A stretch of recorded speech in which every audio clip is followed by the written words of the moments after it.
Sir, इन सारी प्राथमिकता में महिलाएं कहाँ फिट होती हैं? अच्छा, ओके, ये वाला सब्जेक्ट मेरे थोड़ा सा दिल और दिमाग दोनों के काफी करीब है। बताइए, इसमें हर जगह एक्चुअली महिलाएं फिट होती है। मेरी छोटी बहनें, बच्चियां, बेटियां, वो सब इसमें फिट होती है। अब मैं आपको बताता हूँ क्विकली कहाँ कहाँ कैसे कैसे फिट होती है। जो स्किल सेंटर का सबसे बड़ा बेनिफिट है वो महिलाओं को है, वो बच्चियों को है, वो बहनों को है। फुहाना गांव की खासियत बात यह है कि यहाँ बच्चियों को सब पढ़ाना चाहते हैं और पढ़ा भी रहे हैं, लेकिन एक अपॉर्चुनिटी के ऊपर डिपेंड कर रहा होता है। बहुत आसान है एक बच्चे को घर से मेरठ या घर से लखनऊ या घर से देहरादून भेज के पढ़ा देना। लड़कियों के केस में, क्योंकि जिस आपका आज का माहौल है डोल, हम अगर अभी भी लोग भेज रहे हैं पढ़ने के लिए, लेकिन परसेंटेज इतनी नहीं है। लेकिन आप उस एजुकेशन सिस्टम को गांव लेके आ जाओ, मैं आपको बताता हूँ 100% लोग अपने बच्चों का एडमिशन कराएंगे। अब मैं आपको बच्चियों के सक्सेस रेट बताता हूँ। मुझसे अगर मैं बोलूँ कि कितने लड़कों ने कनेक्ट किया और मेरे छोटे भाइयों ने, जिनको मैंने जहाँ हम लोगों ने मिल के गाइड किया, उन्हें बताया क्या क्या करना है डोल, तो उनके नंबर 50, 60, इवन 100 के करीब नंबर होंगे। हम 60-70% की वर्कआउट भी कर पाए। बेसिकली अगर मैं सक्सेस रेट देखूं तो वो 50-60% है। लड़कियों के केस में सक्सेस रेट 100% है, नंबर लेस है।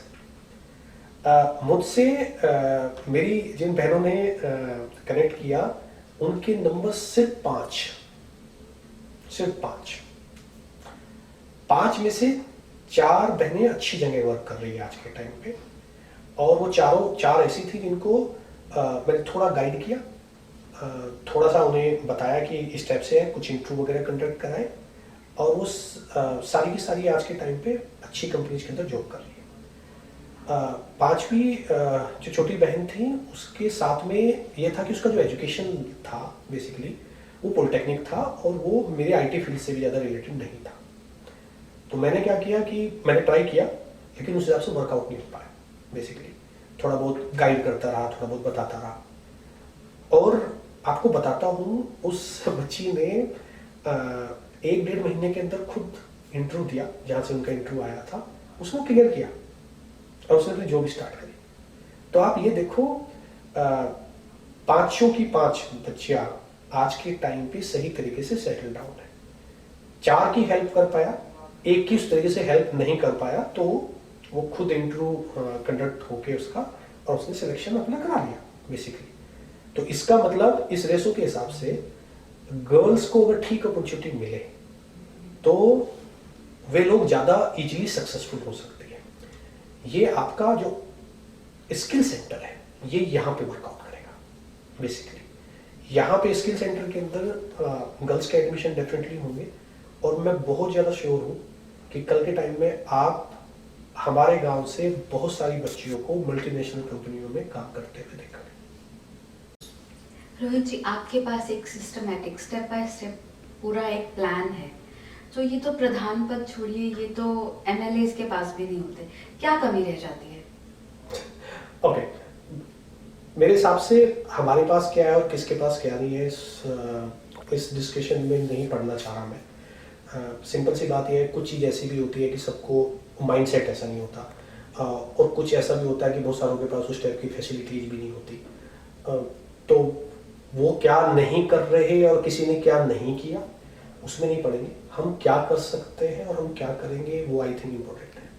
मैं समझती हूँ आप उसके बारे में बात नहीं करना चाहते, पर कहीं ना कहीं आपने कुछ ना कुछ विश्लेषण तो किया होगा, मैं चाहूंगी वो जानना। मेरे हिसाब से मतलब मैं यही कह रहा हूँ कि विश्लेषण तो सब लोग करते हैं, ऐसा नहीं है, सबको पता है। तो मेरे बताने से इसमें कोई अलग चीज ऐड नहीं हो जाएगी, सबका अपना एक पॉइंट ऑफ व्यू है, वो सबको पता है, और विश्लेषण मेरा भी करा हुआ है, ऐसा नहीं है। बट मैं इतना ज्यादा बात नहीं करना चाहता इस बारे में। इंपॉर्टेंट बात यह है कि हमारा एक अच्छा खासा प्लान है, हमें इम्प्लीमेंट करना है, और हम वो से करेंगे, सो दैट इज इम्पोर्टेंट। पर रोहित जी, आज तक ऐसा क्यों नहीं हुआ? क्यों हमारा गांव आज वहां तक नहीं पहुंच पाया जहां हमें होना चाहिए था? क्यों हम आज भी वही बातें कर रहे हैं? ओके, आप इंसिस्ट कर रहे हो, तो सिंपल सा कॉन्सेप्ट है, ज्यादातर लोगों को पता है। आपने रोड बनाई, कमीशन। आपने स्कूल बनाया, कमीशन। आपने इवन हॉस्पिटल भी बनाया, कमीशन। लेकिन आपने स्कूल की एजुकेशन सिस्टम को बेटर किया, क्या है आपके पास में? आपके सिर्फ आपको दुआएं तो मिलेगी जब बच्चे वहां से पढ़ के बाहर निकलेंगे, बट उसके अलावा क्या? सो मैं अगर यही एग्जांपल दूं कि अगर मैं स्कूल को इंग्लिश मीडियम स्कूल में चेंज कराने के लिए करता तो क्या होता? भागा दौड़ी होती, कुछ पैसे खर्च ही होते। मैं अगर प्रधान होता क्या होता? भागा दौड़ी होती, कुछ पैसे खर्च होते। इसमें कमीशन कहीं नहीं है। हेल्थ केयर सिस्टम, जब आप हेल्थ केयर सिस्टम को सेटअप कर देते हो इन सब कुछ, तो उसमें आपकी कमीशन कहीं नहीं है। बिल्डिंगों में कमीशन है, रोड्स में कमीशन है, और ये सारी की सारी चीजें जहां आप एक सिस्टम को चेंज कर रहे हो, इसमें कमीशन नहीं है। ये सिर्फ वो लोग कर पाते हैं जिन्हें दुआओं की जरूरत है, जिनको आशीर्वाद चाहिए बड़ों का। कि जब एक बच्चा, जो आपको लगता है कि यार गांव से भी कभी बाहर नहीं निकला और वो कल अमेरिका की फ्लाइट में बैठ रहा होता है और वो आपको वहां से कॉल करके बोलता है कि थैंक यू भैया, आप इमोशनल भी हो जाते हो। यू फील लाइक दैट कि कुछ कंट्रीब्यूट किया। और ये एक इकोसिस्टम है, हर एक बंदा हर एक दूसरे को कर रहा होता है।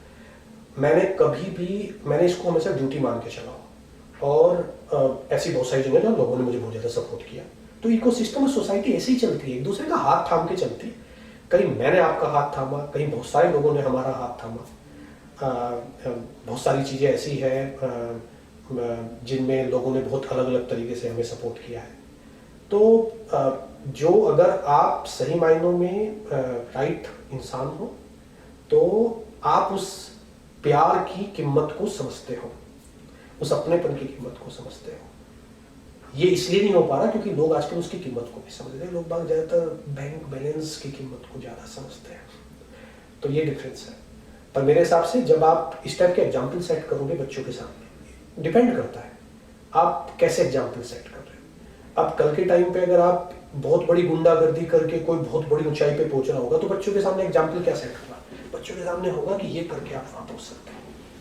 अगर आप एक राइट पाथ से ऊंचाई पे पहुंचते हो, कुछ एक सही तरीके से पहुंचते हो, तो बच्चों के सामने एग्जाम्पल सेट होगा कि ये करके आप वहां पहुंच सकते हो। तो बच्चों के सामने और समाज के सामने एक राइट एग्जाम्पल भी सेट करना है। और मुझे पूरा यकीन है 5 साल में सिर्फ गांव चेंज नहीं होगा, एक्चुअल में ही पूरा इकोसिस्टम चेंज होगा, और इसका इम्पैक्ट हम देखेंगे। रोहित जी, आपका बहुत बहुत धन्यवाद हमारे साथ जुड़ने के लिए। आपको और आपके भाई को मेरी बहुत बहुत शुभकामनाएं, और होपफुली मैं आपसे दोबारा मिलूंगी आज से 3 साल बाद, क्योंकि आपने 3 साल की टाइमलाइन की बात की है, और हम जरूर डिस्कस करेंगे कि क्या बदला। धन्यवाद। Thank you.